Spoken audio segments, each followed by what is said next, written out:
अस्सलाम वालेकुम एवरीवन, कैसे हैं आप सब। आज मुझे आपके साथ दो बातें डिस्कस करनी है। पहली तो मुझे लॉ गेट टेस्ट की डेट और लॉ गेट रजिस्ट्रेशन डेट को कंफर्म करना है, और दूसरा मुझे लॉ गेट रजिस्ट्रेशन का मेथड आपके साथ शेयर करना है, जो कि काफ़ी लोगों को पता है लेकिन कुछ लोगों को नहीं पता होता। या रजिस्ट्रेशन को लेके जो आपके सवालात हैं या जो कन्फ्यूजन है वो आज मैं आपकी दूर करने वाली हूँ। सबसे पहले हम बात कर लेते हैं लॉ गेट रजिस्ट्रेशन डेट की, जो कि 12 जून है, और 12 जून शाम 4 बजे तक आप अपनी रजिस्ट्रेशन करवा सकते हैं, उसके बाद नहीं करवा सकते।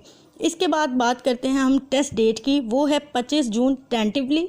हो सकता है कोई मुल्की हालात वैसे हो जाते हैं या कोई और वजह बन जाती है तो टेस्ट और रजिस्ट्रेशन डेट आगे भी हो जाती है, लेकिन फ़िलहाल आपने 25 जून के हिसाब से अपनी तैयारी रखनी है। लॉ गेट रजिस्ट्रेशन की लास्ट डेट हमने जान ली, टेस्ट डेट हमने जान ली, लेकिन मोस्ट इम्पॉर्टेंट थिंग, हमने लॉ गेट की रजिस्ट्रेशन करवानी कैसे है, लॉ गेट एडमिशन कैसे भेजना है। यकीनन बहुत से फ्यूचर एडवोकेट्स को पता होगा लॉ गेट रजिस्ट्रेशन का मेथड, लेकिन कुछ ऐसे भी हमारे फ्यूचर एडवोकेट्स हैं जिन्होंने बिल्कुल पहली दफ़ा लॉ गेट टेस्ट देना है और वो कंफ्यूज होते हैं कि हमने कैसे अकाउंट क्रिएट करना है और कैसे अपना एडमिशन भेजना है। तो आज हम स्टेप बाय स्टेप देखेंगे कि एक्चुअली हमने लॉ गेट अकाउंट कैसे क्रिएट करना है और लॉ गेट के लिए अपनी रजिस्ट्रेशन कैसे करवानी है। रजिस्ट्रेशन के हवाले से आप सबके कुछ क्वेश्चंस भी हैं मेरे पास, उसके जवाब मैं आखिर में दूंगी। सबसे पहले हम रजिस्ट्रेशन मेथड देख लेते हैं। लॉ गेट रजिस्ट्रेशन का सबसे पहला जो स्टेप है वो है अकाउंट क्रिएशन का। जिन लोगों का पहले से अकाउंट बना हुआ है वो लॉगिन करेंगे तो वो आसानी से अपने अकाउंट में जो है वो एंटर हो जाएंगे, लेकिन वो बच्चे जिन्होंने बिल्कुल पहली दफ़ा लॉ गेट टेस्ट देना है वो AGC की वेबसाइट पर जाएंगे, जिसका लिंक उनको यकीनन डिस्क्रिप्शन में मिल जाएगा। पर अगर किसी वजह से डिस्क्रिप्शन का लिंक काम नहीं करता या वो एक्सपायर हो जाता है तो आपने परेशान नहीं होना, गूगल पे जाना है और वहाँ पे जाके HEC.com लिखने या etc.hec.gov.pk लिखेंगे तो आपके सामने HEC की वेबसाइट ओपन हो जाएगी, जिसको क्लिक करने से आपके सामने एक इंटरफेस आएगा, जो कि अभी आपके सामने आ भी रहा होगा। अब जो आपके सामने इंटरफेस आएगा उसमें आपका CNIC और पासवर्ड पूछा जाएगा। जिसका तो पहले से अकाउंट बना हुआ है वो अपना CNIC उसमें ऐड करेगा, पासवर्ड डालेगा और वो लॉगिन हो जाएगा। लेकिन जिसने पहली दफ़ा अकाउंट बनाना है वो साइन अप के ऑप्शन पे जाएगा। जैसे ही आपने साइन अप के ऑप्शन पे क्लिक किया आपके सामने एक इंटरफेस आया जिसके ऊपर लिखा हुआ है क्रिएट योर अकाउंट, और उसमें आपकी बेसिक इन्फॉर्मेशन है, जिसमें आपका मोबाइल नंबर है, ईमेल है, आपका नाम है, CNIC है। ये सब इन्फॉर्मेशन फिल करने के बाद आप जब साइन अप के ऑप्शन पे क्लिक करेंगे तो आपका अकाउंट बन चुका होगा। अब जब हमारा HEC का अकाउंट बन चुका है, इसके बाद जब हम उसका इंटरफेस देखते हैं तो वहाँ पे हमने अपने मतलूबा टेस्ट वाले ऑप्शन पे क्लिक करना है। जैसे ही हम अपने मतलूबा टेस्ट वाले ऑप्शन पे क्लिक करते हैं हमारे सामने एक इंफॉर्मेशन पेज खुल जाता है, या आप ये कह सकते हैं कि फॉर्म खुल जाता है, और उसमें जाके हमने सबसे पहले अपनी तस्वीर अपलोड करनी होती है। और जो तस्वीर का साइज़ बताया गया है, जितने MB की तस्वीर बताई गई है, हमने सेम उतने MB की तस्वीर जो है वो वहाँ पे अपलोड करनी होती है। पिक्चर अपलोड करने के बाद जैसे ही आप थोड़ा सा बिलो आते हैं तो आपसे आपकी पर्सनल इन्फॉर्मेशन, जिसमें आपका नेम, टाइटल मतलब आप मिस हैं, मिसेस हैं, क्या हैं, उसके अलावा आपकी जेंडर पूछी जाएगी, एंड बायोग्राफिकल आपकी इन्फॉर्मेशन है, फादर की इन्फॉर्मेशन है, फिर आपकी पोस्टल एड्रेस इन्फॉर्मेशन पूछी जाएगी जो कि आपने अपने हिसाब से उसको फिल करते जाना है, और इसके बाद एंड पे आपसे नेशनैलिटी इन्फॉर्मेशन पूछी जाएगी और आपने अपना वहाँ पे CNIC और अपनी कंट्री का नाम जो कि पाकिस्तान है उसको फिल कर लेना है, और उसके बाद आपने क्लिक करना है तो आप नेक्स्ट पेज पे जो कि एप्लीकेशन फॉर्म है उस पे पहुंच जाएंगे। अपनी पर्सनल इन्फॉर्मेशन सबमिट करवाने के बाद हम पहुंच जाते हैं अपने एप्लीकेशन फॉर्म पे, जिसके साथ हमारा एक्चुअल कंसर्न है, ठीक है। उसमें हमसे पूछा जाता है टेस्ट नेम और साथ ही हमारा सब्जेक्ट और वो सिटी जहां पे हम लॉ गेट टेस्ट देना चाहते हैं। अपनी टेस्ट की इंफॉर्मेशन सबमिट करवाने के बाद हम आ जाते हैं पेमेंट मेथड पे, और दो तरह के पेमेंट मेथड बताए गए हैं हमें। पहला ऑनलाइन है, जिसमें आपको बना बनाया चालान फॉर्म मिल जाता है। अगर आप उस पर क्लिक करते हैं तो वो हमें एक वार्निंग देते हैं कि अगर आपने ये ऑनलाइन मेथड क्लिक किया है तो आप इसको चेंज नहीं कर सकते, उसको आप क्लोज़ कर देंगे। एंड आगे आ जाते हैं जी। फ़ी सबमिशन मेथड सेलेक्ट करने के बाद हम आ जाते हैं अपनी एजुकेशनल इंफॉर्मेशन पे। इसके लेफ़्ट साइड पे एक पेन का निशान है, अगर आप उस पर क्लिक करते हैं तो नीचे एक फॉर्म खुल जाता है जिसमें हमसे पूछा गया है कि हमने कौन सी यूनिवर्सिटी से और कौन से साल में और कौन से ईयर में और कौन से प्रोग्राम में हमने अपनी लॉ जो है वो कंप्लीट किया है। तो वो जो इन्फॉर्मेशन है आपने अपने हिसाब से दे देनी है। एजुकेशन इन्फॉर्मेशन फिल करने के बाद आपने सेव एजुकेशन पे क्लिक करना है, तो आपकी जो एजुकेशन इन्फॉर्मेशन है वो सेव हो जाएगी। ये जो डिटेल थी ये पहले मेथड जो कि ऑनलाइन फ़ी सबमिशन मेथड है उसके बारे में थी, और जो दूसरा मेथड है जो कि बैंक चालान का है, उसमें ये होता है कि हम बैंक जाते हैं HBL, और वहाँ पे जो उनकी नॉर्मल रेगुलर चालान है उसको लेते हैं, चालान स्लिप को, अपनी इंफॉर्मेशन और जो फ़ी की अमाउंट है उसको फिल करते हैं, और 3000 रुपीज़ के साथ हम बैंक में जाके चालान जमा करवा देते हैं। अब अगर कोई दूसरे मेथड के ज़रिए फ़ी सबमिट करवाता है जो कि रेगुलर चालान फॉर्म के ज़रिए है, तो वो क्या करता है, वो फ़ी सबमिट करवाने के बाद अपनी चालान स्लिप लेके आता है और वापस से अपने अकाउंट में लॉगिन करके अपनी जो इन्फॉर्मेशन है, यानी कि बैंक की इन्फॉर्मेशन है और जिस डेट पे उसने ट्रांजैक्शन करवाई है और उसके बाद जो उसका चालान नंबर है वो फिल करता है अपनी इन्फॉर्मेशन के तौर पे। इन तमाम स्टेप्स को मुकम्मल करने के बाद हमारे पास एक स्टेप बाकी रह जाता है, और उसके बाद हम अपना फॉर्म सबमिट करवा सकते हैं। वो ये है कि हमें PDF फाइल अपलोड करनी पड़ती है अपने चालान की। पहले ये होता था कि जब हम जाके फ़ी सबमिट करवा देते थे, जब हमने किया था लॉ गेट टेस्ट, तो उसके बाद चालान फॉर्म के पीछे हमें अपना CNIC लिख के TCS करवाना पड़ता था HEC के पते पे वो चालान फॉर्म की कॉपी को।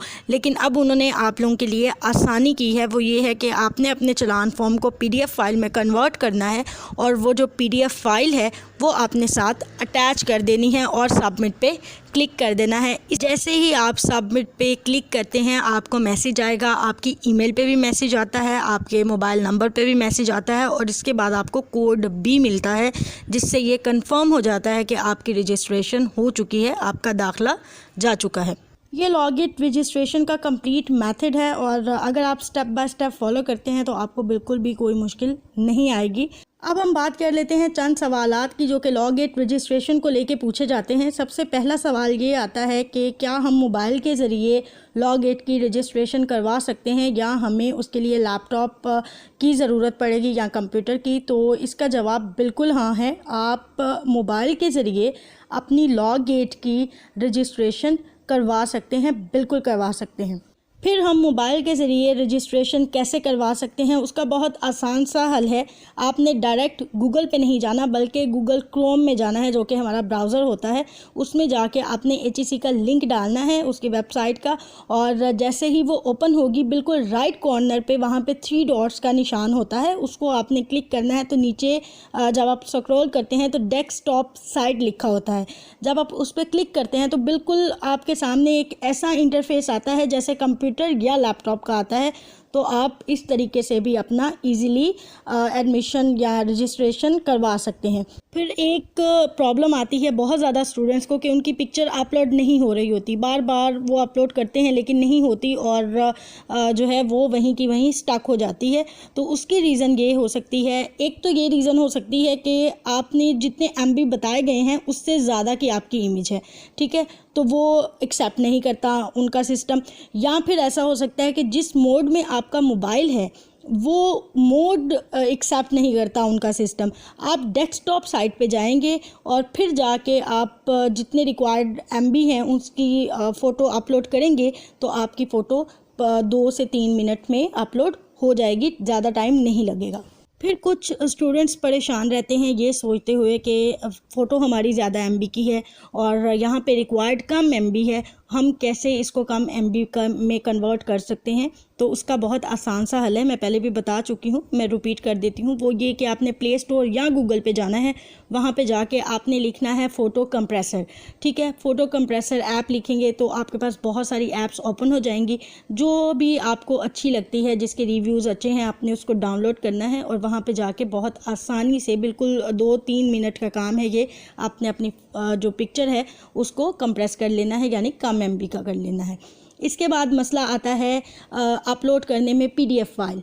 वो इसलिए आता है क्योंकि हमारा मोबाइल डेस्कटॉप साइट पे नहीं होता। अगर आप मोबाइल को डेस्कटॉप साइट पे कन्वर्ट कर लेते हैं तो आपकी PDF फाइल विद इन 2 और 3 मिनट्स अपलोड हो जाती है। फिर आपने PDF फाइल कैसे बनानी है, वो बहुत आसान है, कोई मुश्किल नहीं है उसमें। आपने अपनी जो चालान फॉर्म है उसकी एक तस्वीर बना के पहले से गैलरी में सेव रखनी है। प्ले स्टोर पे जाना है और वहाँ पे जाके आपने लिखना है PDF क्रिएटर। ठीक है, जो भी अच्छी ऐप लगेगी, जिसके रिव्यूज़ अच्छे होंगे, उसको आपने डाउनलोड करना है। क्रिएट PDF पे क्लिक करते हुए आपने जाके गैलरी में अपनी इमेज को सिलेक्ट करना है।